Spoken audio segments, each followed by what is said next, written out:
And now she wants a photo of you, so I'm hoping you'll indulge. And when I drop this off, take a picture. Absolutely. I thought you would. Thank you.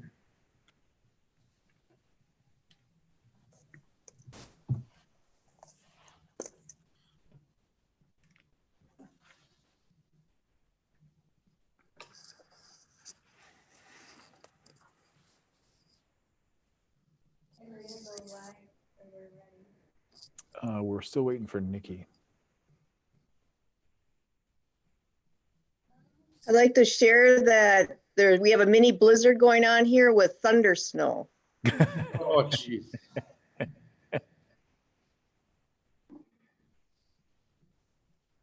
like white out. Yeah, my kids were saying it looks like it's horizontal out my window, the snow. And it looks like hail, except it's made of snow. Mm-hmm. It's very strange.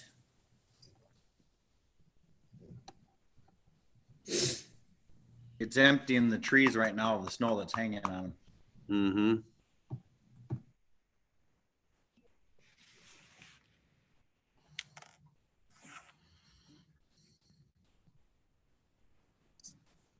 Have we gone live yet? Okay.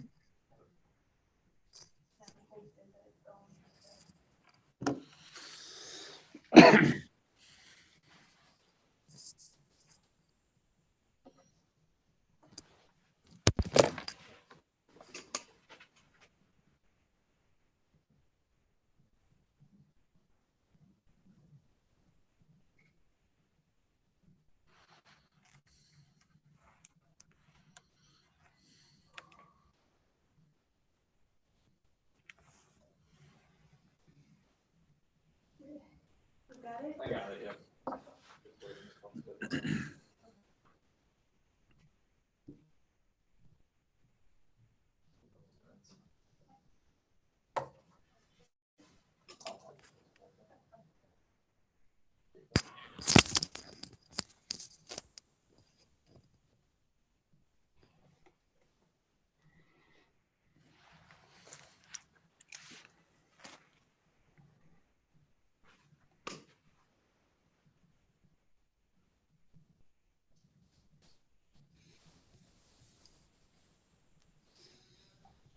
Are we expecting everyone tonight, Mark? Somebody absent? Nikki's not here yet, I don't but see. we hadn't heard anything to the contrary. Yeah, I don't have Tim nor Jolene. You might have to click the arrow on the side of the screen. Yeah, if you go up to the top and hit gallery view, then you can see everybody, Lori. Or should we call you Anna? Oh, you're right. No, yeah, call me. It does say Anna, doesn't it? Mhm. There it is. I have to expand my my screen. Okay, thank you.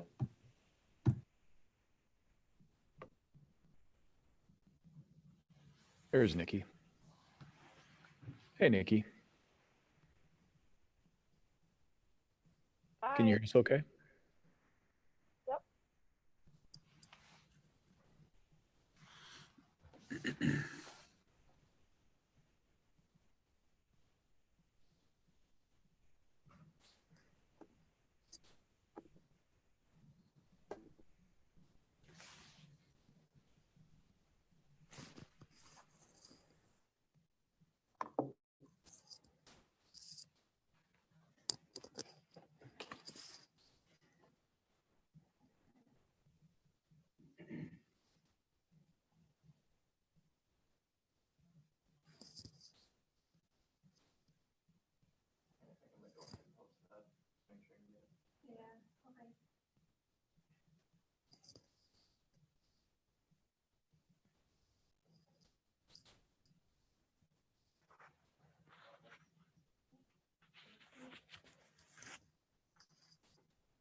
you find one.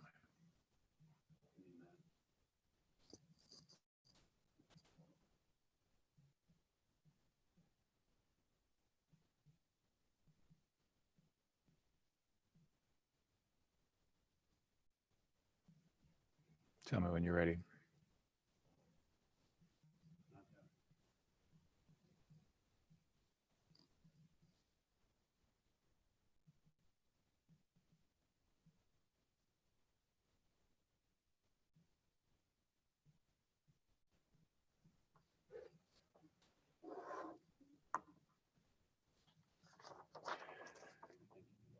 All right. Well, we'll just have you turn your computer toward the flag. Okay. Good evening, everyone, and welcome. We are the Owatonna School Board. It's Monday. It's the 13th of April. It's 5:30.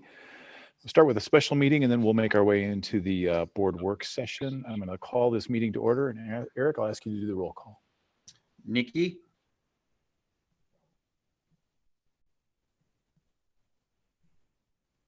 Nikki Getsky, Sorry, I'm here, yes. Tim, Here. Jolene, Aye. Mark, Here. Christina, Here. Lori, Here, and I myself's here. We're all 7 present. Eric, thank you very much. At this point, I'm going to ask Jeff. He'll turn the computer over toward the flag, and would you all please rise and join me in the pledge? I pledge allegiance to the flag of the United States of America and to the republic for which it stands, one nation, under God, indivisible, with liberty and justice for all. Okay, for this special meeting, the first thing we would do is entertain a motion to approve the agenda. So So moved. move. Second. We have a motion and a second. Any further discussion on that? Eric, once again, a roll call vote, please. Nikki,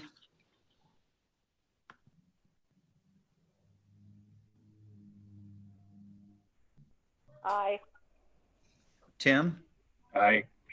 Jolene, Aye. Mark, Aye. Christina, Aye. Lori, aye. and I myself's an aye. 7-0 vote. Eric, thank you very much. First item on the agenda, the only item on the agenda would be related to this resolution relating to the termination and non-renewal of teaching contract probationary teachers. I'm going to turn things over to Mr. Elstad.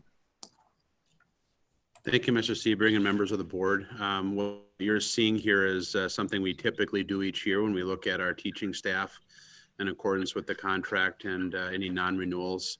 I would defer any particular questions that board members might have to Chris Pica, our Director of Human Resources, who's joining us on this call tonight.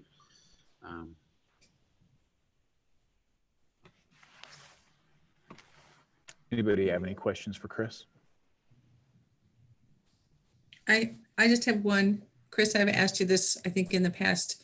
Are these folks aware of the action that we're taking, or at least as it pertains to them? Are they've been advised? or- Yes, they were all communicated with last Wednesday. Okay, thank you. Anybody else? Hearing none, I'll just read the motion for you. I'll read the motion is that the board approve the resolution relating to the termination and non-renewal of the teaching contract of probationary teachers.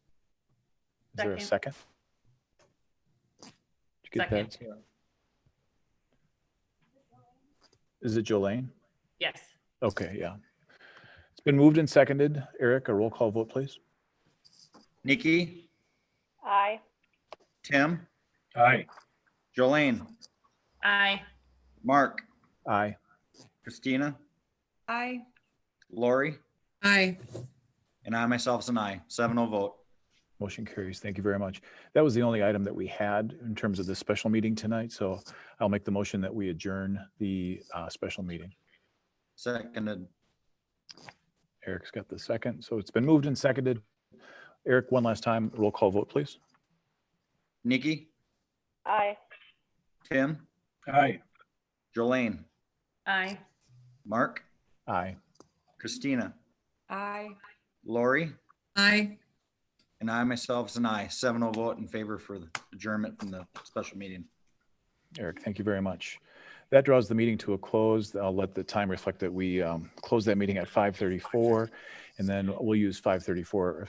Actually, it just rolled over to 5:35. So we'll use 5:35 as a start time for our work session. Once again, I'm going to call the meeting to order. And Eric, once again, the roll call vote, please. Nikki, Aye. Tim, Aye. Jolene, Aye. Mark, I'm here. Christina, Aye. Lori, Here, and I myself's here. So we're all still present for this meeting. We're all still here. Thank you. The agenda is really a very straightforward one. We had talked a little bit about weaving this into and just making it a part of that special meeting, but after a little bit of discussion, we thought that it would be easier to just make this work session completely around what the district staff is doing with regard to this pandemic response. So with that, I'll entertain the motion that we approve tonight's agenda. Second. Jolene offered the second. It's been moved and seconded. Eric? Nikki, Aye. Tim, Aye. Jolene, Aye. Mark, Aye. Christina, Aye. Lori, aye. and I myself and I were all 7-0 vote for approval of the agenda for the special meeting. Very good. Thank you. With that, I'm going to turn things over to Mr. Elstad, and he'll do his introductions and walk his way through the staff. Thank you. So tonight we're updating the board again based on our pandemic response. It's been a couple weeks since we last met, so we wanted to update you. I have to reiterate again the work of our cabinet and leadership, and certainly all of our staff as we've sort of entered into a new groove. It's the third week. We're on day 10 of distance learning. And with a number of other things, obviously, with childcare, as well as our meal distribution program happening. We wanted to take another opportunity just to update the board as to kind of where we're at. I'll make a few general comments, and I'm asking members of the cabinet who chime in with their various area of expertise and kind of the programs that they're supervising at this point. We made a decision with board leadership about a week ago to forego some of the building presentations. Part of that is the fact that a lot of our building presentations include students and a number of faculty and other staff that participate, and sometimes it can be just more difficult to arrange those meetings. So from here, this time moving forward, I do envision that we will be able to, at some point in the future, pull our meetings back to in-person, or at least we'll be limiting maybe the number of people that can be in the boardroom. But we will go back to a time when we can bring those presentations back online. But again, for the purposes of our work, we wanted to make sure that we were updating the board and keeping you aware of how we're responding to the pandemic. A couple of updates for you just in regards to the Minnesota Department of Education. They have been very responsive. In fact, every Tuesday and Thursday, they host a webinar or a telephone call with various speakers on it. Last week, Danielle Tice, our Director of Special Services, and I took part in a conference call that included Governor Walz, as well as Commissioner Mary Catherine Ricker, and other members of the staff, talking about how we best can support our students' mental health and physical health going through the pandemic, and trying to understand, or at least contemplate, what the full effect of our mental health status would be with our students. And Danielle is going to comment on that a little later in the meeting. As far as our extension of distance learning, we haven't been given any direction, although Governor Walz has hinted strongly at an end of the year or a rest of the year school closure for us, but there's been nothing given to us. As of right now, we are functioning that Thursday, April 30th would be our last day of distance learning. And then Friday, May 1st and Monday, May 4th would be days of transition. And then expect our students back to join us on May 5th. We would all cross our fingers and I think jump in the air for joy if we were able to have our students come back, because we miss them dearly. But I would tell you that It may be a long shot, depending upon what the governor is and some of the things, as I mentioned, he's hinted at. One of the things we've decided as a district, though, if we are going to extend distance learning, we do believe that Friday, May 1st and Monday, May 4th may be planning days for our teaching staff so that we can get things organized for the last part of the year, knowing that we would have to close out the year with distance learning. When we entered into this, our staff had heard that they were preparing distance learning up through Thursday, April 30th. And if any of you have followed some of the teachers, distance learning is a new thing. New things are sometimes a lot more difficult to conduct, and it's been a lot of work. And in full recognition of the time that we need to give our staff to prepare those lessons, we do feel like that Friday and Monday would be a good use of our time. And then we'll see if Governor Walz indicates a universal day of closure for the entire state, or if it's going to be dependent upon the district. And all of those decisions will come down the line, but I wanted to make you aware as to where that is at. Couple of things financially. Amanda and I have been working with the department finance group to make sure that we're updating our finances, understanding that the governor, with part of or some of his orders, have given us a little more flexibility to move money around and things like that, because we recognize fully that in some of our areas right now we're losing money because we have areas that are not being compensated right now by the state, including our childcare, which has been free. As before, it's been fee-based, along with our meal service plan. So we're looking to see how those things might wash out in the end. Governor Walz has been very clear about finding a way to make the districts full and right, but we'll see where that ends up. A couple of other things I want to make you aware of. We did send out or push out an email today to those parents that had children that were in our middle school for a Kids First activities program. We did make the decision as a district to cancel the middle school Kids First season, mostly because upon a return on May 5th, we would really only have about 9 days left of the middle school season. And it just didn't seem worth it for us to pull kids back in, knowing that some of them may not have been active until May 5th. Our high school program also sent out an email today. We are still fully engaged with a May 5th return, meaning a shortened season for a number of our high school activities. But we're in full recognition that if the school closure is there, we would issue refunds. And so as reported to me this morning by Mr. Ochterkirk, our activities director, if parents in the middle school programs paid by credit card or debit card, those cards are simply refunded. So the money goes back into the account. And then if those that paid with cash or paper check, we will issue paper checks from the district. To our knowledge, there were only 4 or 5 families that had done their payment through cash or paper check.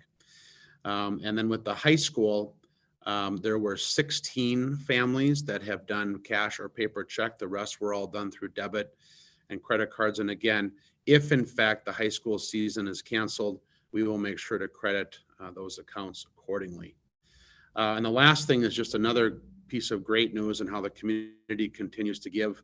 There will be a formal acceptance of this moving forward, but we were able to identify through the Mayo Clinic that when we start our nursing program next spring at Owatonna High School, it'll start at Riverland, and as we build the new high school, it'll be obviously moved to the new building. They will be giving us 5 hospital beds, which are probably in anywhere from $1,500 to $2,000 in price.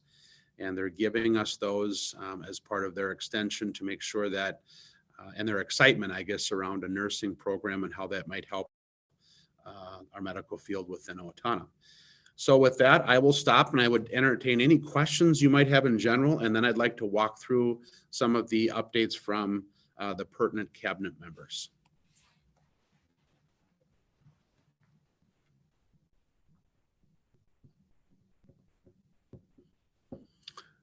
Not seeing any questions, Mr. Chair, if I may move forward.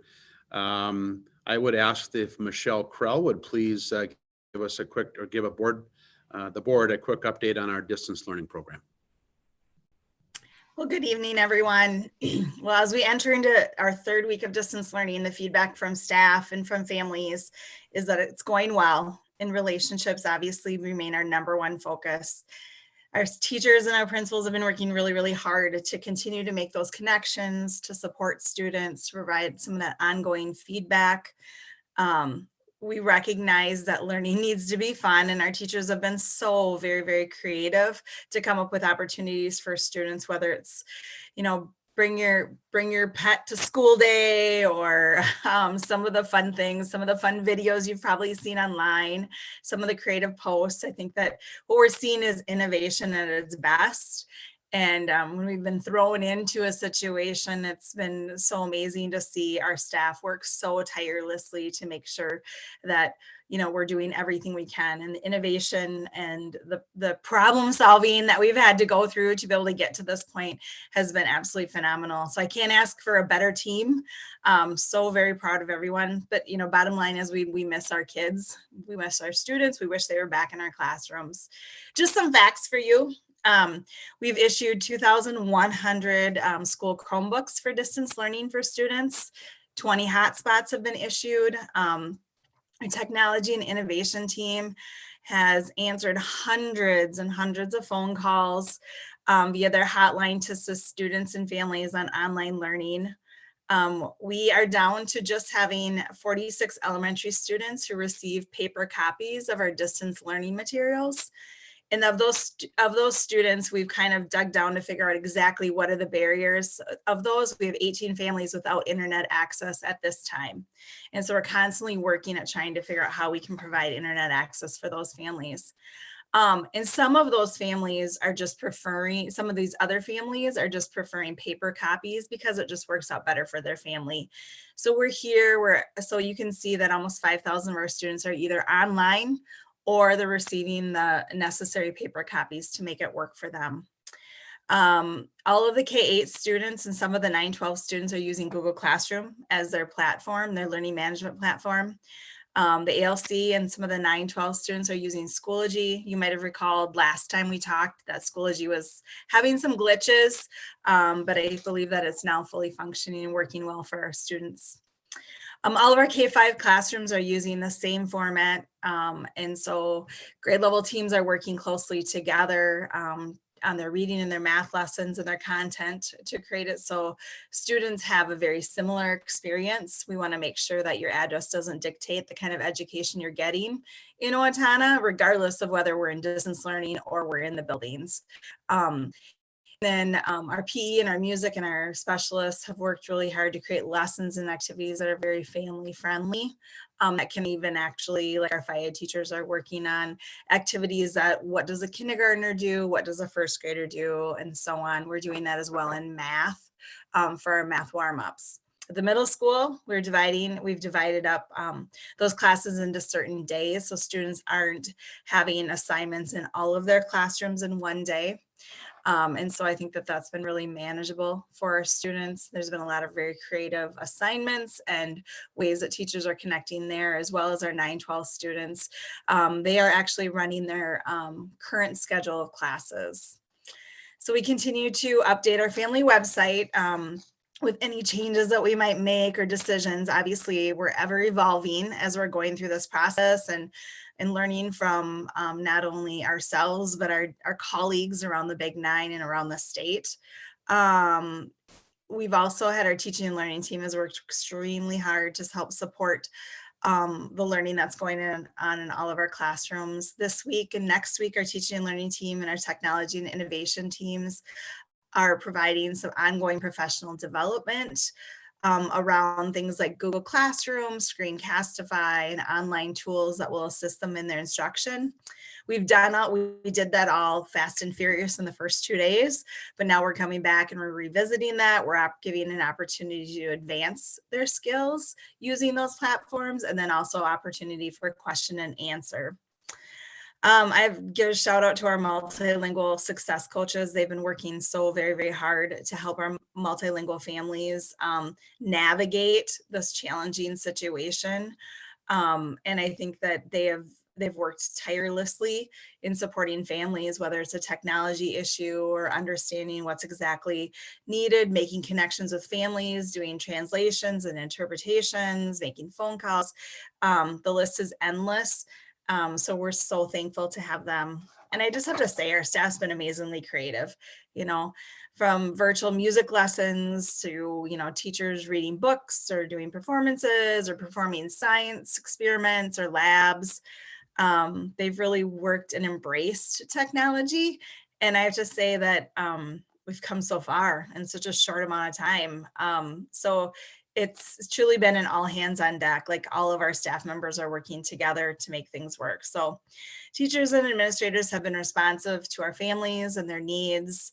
The feedback, we've done some surveys and stuff with families. And I think that they're just really thankful for the work that's being done and the help that we're providing for students. So I couldn't be more proud of the work that's been done with our staff. But most bottom line is we just miss our students. We wish they were back. It'd be a lot easier in so many ways for all of us. But we're making do and we're doing the best we can. And I've always said, through great challenges come great opportunities. And so from this, we are learning a tremendous amount of technology and innovation, and, education will never look the same. So thank you. Any questions about distance learning? Michelle, I have a couple. If I Mhm. may. Yeah. So maybe I'll just segue on your last comments there. And this is probably premature. And if you don't have an answer, that's perfectly fine. But yeah, to the extent we continue to learn through all of this, are you seeing is anything becoming clear to you in terms of when we're all back in the classroom and we have a sense of normalcy? Do you see anything on the horizon a year out, 2 years out that you already are thinking we need to be looking at? And maybe it's too early to ask that. Well, I definitely think that and what I'm hearing from teachers is, we're spending so much time creating these amazing lessons, and there's probably some ways that we can continue to have more hybrid courses at our high school level, or, having our students, they're going to be very proficient in our learning management system, whether it's Google or Schoology, being able to provide different ways to maybe like students turning assignments in might not be the same anymore. It might not be handing a piece of paper to a teacher. Lots of them can very easily have assignments turned in via Google Classroom or Schoology. They can be graded. Feedback can be provided in a very simplified manner. I just think that there's a lot of, I think that our learning curve has been so steep and it's been amazing. And I've just heard from people like, wow, there's definitely some things I'm going to do different once I'm in the classroom. So lots of really positive things, Sure. So, Well, it'll be interesting to see how those develop. yes. Maybe just one more quick one. And I'm just so pleased. I guess I really just want to make a comment. I'm so pleased to hear those paper learners, or at least the ones who maybe don't want to be paper learners, has dwindled as far as it has. So congratulations on that front. Yeah. Actually, I think we started with over 100 and some paper copies, and now we're down to whatever I said, 48 copies, and it's been really positive. And, I think that we've had our social workers connecting with families to say, what are your barriers? Like, what can we do to help you? And they've helped them get internet through Charter or Spectrum. If there was absolutely no way of doing that, then we've looked at how we can get hotspots. Like I said, we're down to 18 families. That's not a lot of families. No, that's great. Mm-hmm. I have a question. So obviously with all this preparation that's been going on, do you also foresee it potentially looking different when teachers are potentially maybe sick or on vacation and needing substitutes going forward? Yep, I think those are things that we are going to start to explore. We've already talked about what that's going to look like right now if we were to have some teachers get sick. But yes, I think that there's a lot of ways for us to do some hybrid kind of models moving forward. certainly, kindergarten class is going to need a kindergarten teacher when we get back in the classroom. Certainly, but, at our high school, we certainly could be doing a hybrid model where students are maybe not reporting to class, or they're reporting to the commons area or someplace, a media center, and then doing their work or working from home. So yeah, I feel like, and a snow day will never be the same, I don't think either, because of just the capabilities that we've built and the systems we've built. So yes, and I feel like the structures that we've put in place have been really, really clear. And I think that also helps as we move forward, even if we were to have substitutes or things like that. The systems are really, really clear for families. There's a landing spot on a Google Classroom K5, and everything you need for the day is there. So I feel like there's some strategies we've put together to make it very systematic that will help us in the future as well. Great, thanks, and congratulations. You're doing a great job. Thanks.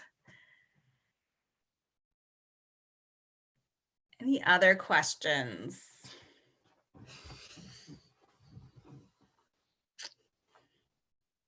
I think I'll head on to the next one. Thank you, Michelle. I All right. appreciate that Thank update. you.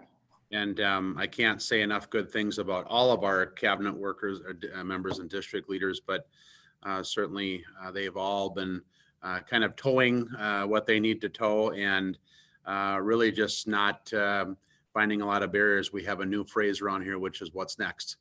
And they're certainly rising to the occasion. I would add one other thing, and maybe just to answer you, Nikki, a little bit more around your question. Part of our work now, and I guess it goes back to Lori's question as well, but part of our work now as a district leadership team is really looking towards what are we learning from our current experiences, which help us identify, so we have this current reality. What does that set up for us when we say what's our vision, or where should we be, or what ought to be the things that we're taking out of this and learning, so that the learning paradigm or the shift is not without its changes. I mean, we're going to see changes happening, and we need to learn from those and decide how we might do learning a bit differently in the future, because a lot of the things we've been doing are probably things that have been happening since the 1950s. And, we've got some things to change, but sometimes it takes events like this to certainly accelerate those changes. So with our next, certainly been doing a lot around meal distribution for our students, and as well as many, many other things. And so I would call on Amanda Heilman, our Director of Finance and Operations, to walk us through that update. Good evening, everyone. Yes, we continue to be working very hard to provide meals to the community. Our nutrition services team has been excellent throughout this process and planning and getting everything put together. We are right now serving in 14 different locations throughout our community to try to reach as many families as we possibly can. We've gotten a lot of really positive feedback from our meal service. Last week, we averaged about 1,900 meals per day, which is great. Today was a little bit different. We dipped a little lower. We were around 1,700, but obviously with the weather, that was probably expected for today. As we move forward, some of the things that we're looking at, we're going to be looking at maybe potentially providing some hot meal opportunities at some of our drive-up locations throughout the week at certain points. We also are in a position where we're serving at 14 different locations, and right now we're approaching obviously warmer temperatures. And if we continue through May, we need to look at getting insulated bags for our milk so we can keep those temperatures appropriate. So our nutrition services director, Sarah Brooks, is working very hard to make sure we're securing all of the equipment and the necessary items we need to keep our food really fresh at those 14 locations that we're out at. So I'm really proud of our nutrition services team. They've been excellent through this, and I'm very thankful for our partnership with the Owatonna Bus Company. They're providing 11 buses for us on Mondays and Thursdays. They're running rural routes for us to deliver meals to rural families that can't get into town to get meals. And they're also helping us on Thursdays deliver those materials that Michelle was talking about earlier, so that we can get to those families and make sure that they're getting the stuff that they need. Any questions?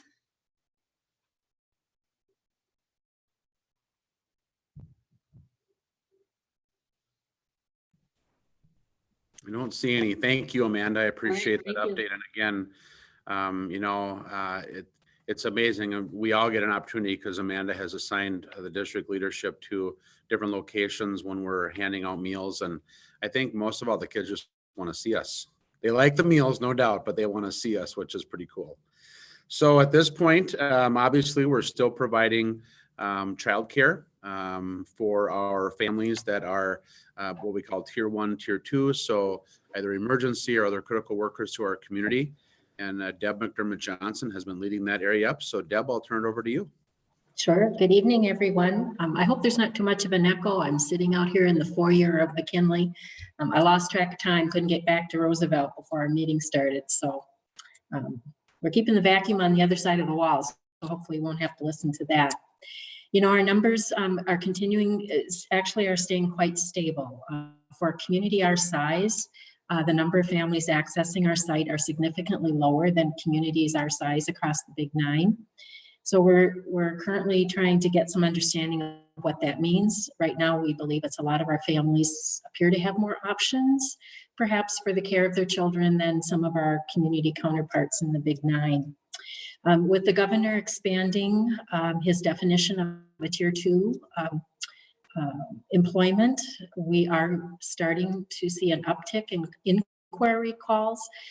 Has only resulted in just a few enrollments, like 3 that we added for this week, but folks are beginning to start searching out. As I was exiting families out this afternoon, I was hearing parents say, enough of this distance learning, it's time to have some fun.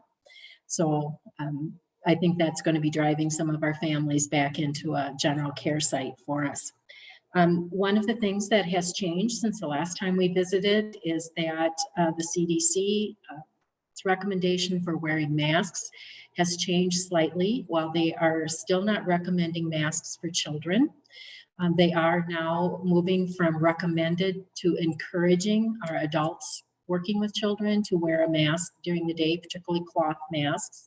And so thanks to Tim Hassing and friends who have been sewing on our behalf, we seem to have an adequate supply on hand at the moment. We continue to move about 50 people in and out of the site every day to work with kids. So we certainly are well staffed and our kids are getting lots and lots of attention. So as we're moving forward through all of this, we're beginning to think about, you know, what is summer going to bring for us? Come May 4th, whether we're back in school or perhaps not, you know, what does that mean for childcare, and how can we begin transitioning back to fee-based service, particularly for the before and after school portion of our day, not necessarily the, you know, the core part of the day, which is the piece the governor's executive order most directly impacted. So we're going to be having some conversations around that and likely visiting with the board as we move forward. Questions that you might have for us?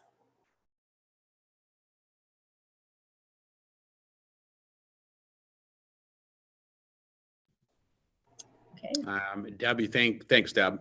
Sure. I think it should be pointed out, I mean, we're trying to balancing something we've never done before. So Deb has her excellent school age care team that's been kind of providing, you know, during a typical day or even on days when we don't have school students in school, providing that sort of care for the day. And now we've inserted a new piece where we have some of our paraprofessionals and educational assistants coming over during the day to help provide some of the distance learning opportunities. So melding those 2 programs together and making that all fit, it always comes with a challenge about, you know, who's going to do what and who's going to, you know, take care of that. But Deb has done a great job of orchestrating that and continuing to kind of answer those calls as we're trying to balance staffing and things of that nature. I guess I would add, you know, we're going to hopefully learn the next couple of weeks as to what Governor Walz is wishing for the rest of this year and what that might even have an impact on our summer care programs. And certainly as we come across that, those are issues that our district leadership team is going to start tackling right now so that we're prepared if and when the governor made an extended order for school closure and what that might mean even as we move into June or July. Hearing other questions about that, at this point, I'd like to turn it over to Chris Picard, Director of Human Resources, to talk a little bit about how this is impacting staffing and or other human resource updates. All right. Good evening, everyone. I think going into the start of our 3rd week with the staff, I think most of them have a pretty good set schedule. We do have hiccups every now and then, and we continue to work with people that require leave under the CARES Act, so working with them through that process. I'm also been having a lot of communication with the universities that we still have teacher candidates that we're working with this spring. And I've gotten great feedback regarding the plan that we had made with the teacher candidates and their cooperating teacher. I think the special ed department and or special services department and the teaching and learning department have put together a really good plan, because I've heard great things from the university supervisors as well as the deans of the department, that in Southern Minnesota, we probably have one of the better plans and better communication with the teacher candidates and keeping them involved in the distance learning and trying to still hone their skills in a unique environment. And then with the staff, trying to find things for them to do, we're going to start moving more into the professional development. So I've worked with Mike Halverson, and starting next week, we will have various cohorts of about 8 to 10 employees starting to work through Google Classroom training. It'll be a 3-day-a-week, about 1.5-hour sessions. So I have four cohorts ready to go. And then I'll wait to see what Governor Walz does as we get into May, because then I'll extend that, working that into the schedule. There was a request to get some Schoology training in for some of our paraprofessionals, but a trainer really isn't available right now, and the sessions would have to be a lot longer, and a lot of these paras do distance learning during the day, so I don't think we'd find a good time to do that. That's all I have.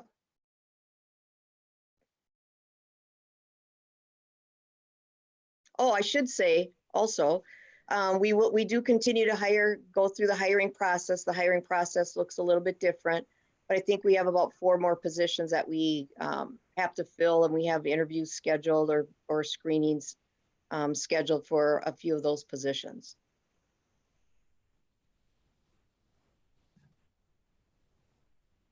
So I just have one question, maybe, Chris.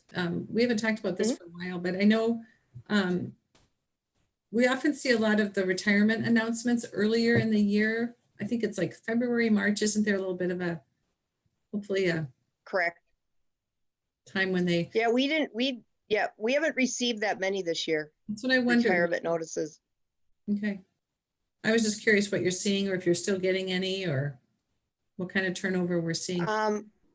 Yeah, I don't anticipate, although I'm always surprised by some, I don't anticipate any more this year. We may have some resignations of people, accept jobs up in the Twin Cities, or, they get married and they, move out of state or out of the area, but I don't anticipate any retirement notices for the rest of the year. Okay. That's not to say I won't see any, but I don't anticipate any. Yep.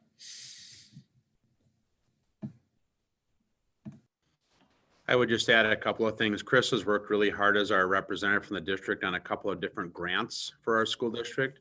One of them is the Grow Your Own grant, which is a very large grant for a consortium of schools that are associated with MSU Mankato. She also worked on a grant with Pelsby to help provide a mentoring program. And I know that Jane Sorensen had worked with her on that grant as well. But again, working on that to not only try to start to grow our own teaching staff at our own high school, but then even looking for opportunities for us to continue to provide mentorship for the teacher candidates that we do bring in, so that they feel better prepared every time or every year that they're with our district. So thank you for that, Chris. And then lastly, I was going to ask, or I'd ask Danielle Tice, our Director of Special Services. We're very blessed in the district. We have a person on staff that truly understands mental health very well and has been around the field for a long time. And she has been kind of a North Star for us and just helping to ground us around mental health and what that means, not only for our students, but for our adults. And so I asked Danielle tonight if she could give you some updates as to how we're supporting our students and staff with mental health knowing that we're all in a state of a little anxiety and depression and many other emotions at this time. So Danielle? Yes, good evening, everyone. So I will tell you that I have been my second round of meeting with all of the special ed teachers since we started this. We're in day 10 and just wanting to stay connected, and I'm asking them how they're taking care of themselves and how they're staying connected with kids. And I will tell you, after these hours of having all these people on my screen like this, the thing that fills my cup is the energy, the compassion, the nonstop, endless, until attitude that these adults know my kids need me and I'm going to keep reaching out. And we're balancing that with this piece of sometimes when life has been a little more vulnerable and then the world throws you something vulnerable, sometimes coming up to a screen to connect for school can be a bit of a reminder that this is hard for me. So the staff have done a really good job of meeting families where they're at, meeting kids where they're at, getting very creative and thinking about how can we stay connected, because school is a people thing. We come to school and we see our teachers and we see our peers, and that connectedness is part of what makes school fun. It's part of what makes learning fun, but it's also how we stay connected and we have that sense of normalcy. So one of the things that I've been working really hard on to get to the team is just some different ideas about how do we support all kids?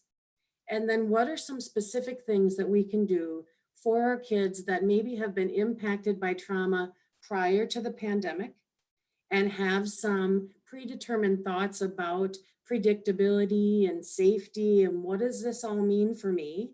Some that have maybe struggled at home and school and the community.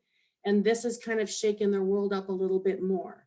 So trying to get some ideas together so the staff can be aware that there's things you can do in the way you schedule the day.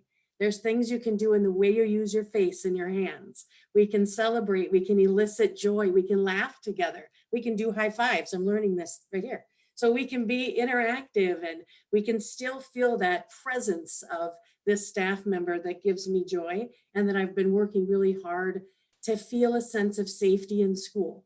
We want to make sure that we maintain that in this time when we can't be together. At the same time, while we're talking about different things and ways that we can support kids that may be struggling with this a little more, we have to recognize that there's probably adults that are struggling with this a little more too.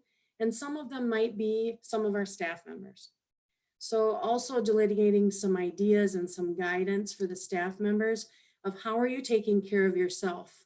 Because when this whole thing goes by and we come back, the kids are going to lean into us pretty hard. So we've got to be ready for that. And we got to make sure we've taken care of ourselves along the way. So we've delineated some guidance for all three of those, all kids that struggle more, and the adults too. And that's been sent out to everyone. I've gotten some great questions on that, some great feedback about that. We are learning wonderful things about new ways to connect with our kids. Things about I'm more willing to connect maybe through technology than when your face is right in front of me when I'm not so happy, right? So we're learning some things about that. The other thing that I think is exciting is I believe that some of the heaviness of this that we will walk through will be directly countered by a new enriched and powerful excitement about being able to go to school and connect with the people that I care about. It's going to be renewed and energizing. So I'm excited for that too. So that's what I have for you this evening. Questions?